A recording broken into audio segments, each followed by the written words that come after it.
Yeah! All right, let's hear this.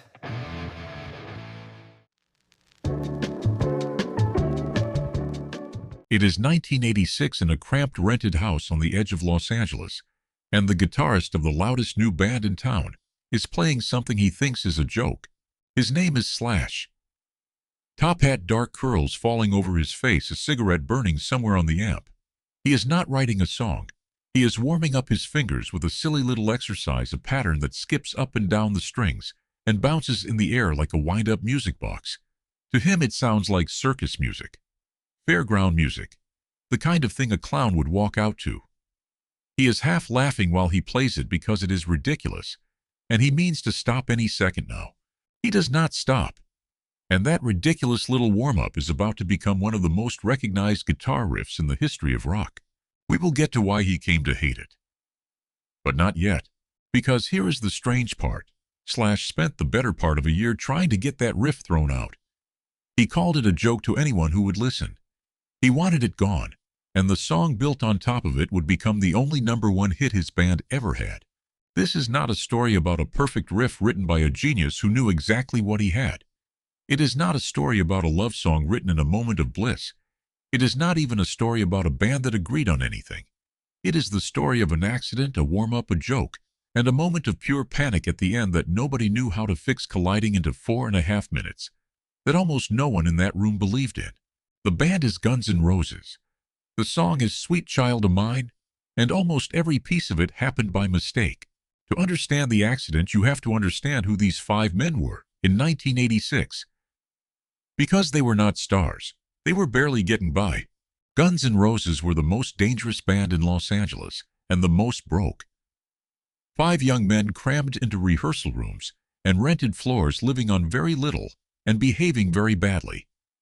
Axl Rose, the singer, come out from Indiana with a voice that could drop to a low snarl and then rip up into a scream in the space of a single breath. Slash on lead guitar, all instinct and blues. Izzy Stradlin on rhythm, the quiet architect. Duff McKagan on bass. Steven Adler on drums. They had a reputation for chaos, for being late, for being loud, for being trouble wherever they went. They had a record deal with Geffen, a debut album to finish, and almost nothing to prove. They were more than a bar band that liked to fight.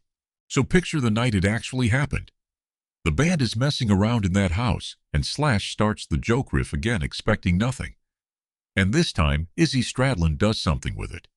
He starts laying chords underneath, catching the bounce of it, giving that floating little melody a floor to stand on. Duff finds a bass line. Steven finds a beat. And what began as a punchline starts, almost against Slash's own will, to sound like a song. And upstairs, Axl Rose is listening. Here is what almost nobody knows. Axl heard it coming up through the floorboards, and by the accounts the band has given over the years, a set of words was already forming in his head, because Axl had someone on his mind. Her name was Erin Everly, and Erin was not just Axl's girlfriend. She was, in the truest sense, music royalty. Her father was Don Everly, one half of the Everly Brothers, the duo, whose aching close harmonies helped build the blueprint of rock and roll itself, a generation before Guns N' Roses ever plugged in. So the young woman who inspired the sweetest song a heavy metal band would ever write carried the bloodline of some of the most beautiful harmonies ever recorded. The sweet child in Sweet Child O' Mine was the daughter of an Everly brother. Hold on to that, because it makes the tenderness of what comes next land even harder. Before we get to the moment of panic that created the saddest part of this song, one quick thing. If you have ever had a song sneak up on you and wreck you when you least expected it, that is exactly what this channel is built for. Subscribe and stay with me, because what happened at the very end of this song is the part almost nobody knows.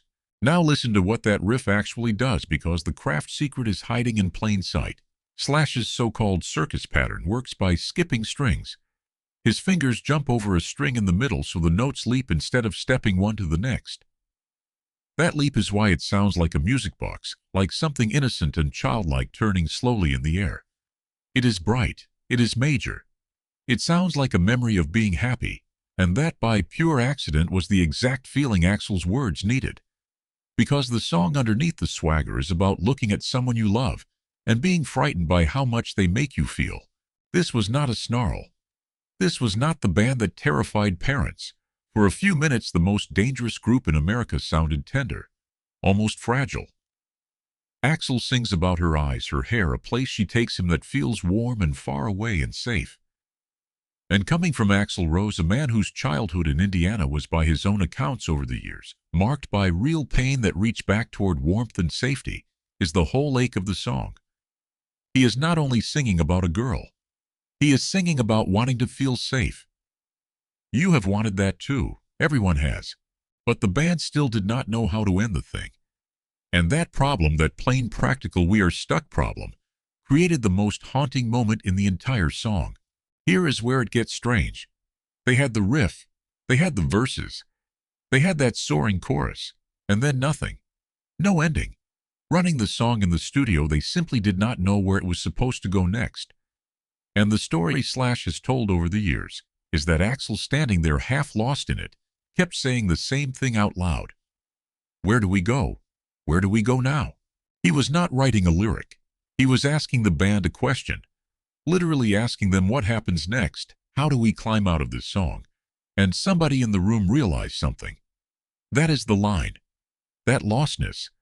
That reaching in the dark. Put it in. So they built an entire new section out of a man who did not know what came next. The music darkens underneath him. The bright fairground riff falls away.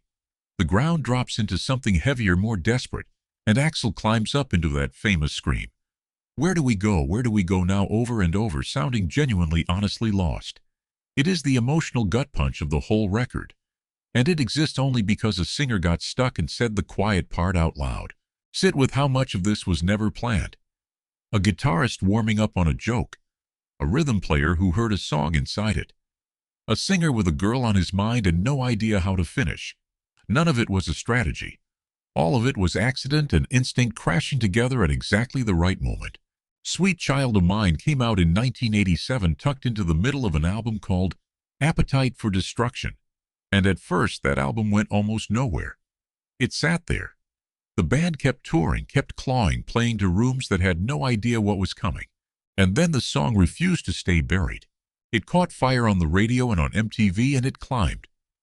And it kept climbing until in the summer of 1988 it reached the very top #1 in America. For all the chaos and all the years that followed, all the fights and the breakups and the comebacks, it remains the only song Guns N' Roses ever took all the way to #1. The joke riff, the accident, the one Slash wanted thrown in the bin. Now watch the stakes climb, because this is bigger than one hit single. That solo Slash plays soaring up over the end of the song, a part he built on an instrument and a sound he was still half embarrassed by, became the thing kids across the world would teach themselves, note for note, in their bedrooms for the next 30 years. The riff he called circus music became a rite of passage. If you have ever picked up a guitar in a shop, you have probably heard someone try to play it badly from across the room. That is how deep it went. And here is where it gets almost too poignant. Axl Rose and Erin Everly did marry at the start of the 1990s. And it did not last. The marriage came apart almost as fast as it began, messy and brief and painful for both of them. The love that started the song was gone in a heartbeat. But the song stayed. It always does. Long after the two people at the center of it had walked away from each other, millions of strangers kept singing that tenderness back into the air, night after night, meaning someone else entirely. Their own sweet child. Their own bright blue sky. Because that is the thing about Sweet Child of Mine. Go back and listen to it now, knowing all of this. It is not really a song about Erin Everly. It is not a song about Axl Rose. It is not even a song about a heavy metal band from the Sunset Strip. It is a song about the moment you love someone so much it frightens you, the moment you look at another person and feel yourself reaching back toward a warmth you were not sure you were allowed to have. You have felt that. You know exactly the feeling this song is describing, even if you have never had the words for it. That is why a joke riff and a panicked ending became immortal. So what do you actually walk away with after all of that? 3 things. First, the biggest hit of Guns N' Roses' entire career was an accident from beginning to end, born from a warm-up exercise the guitarist thought was a joke, finished with an ending built out of a singer who did not know how to end it.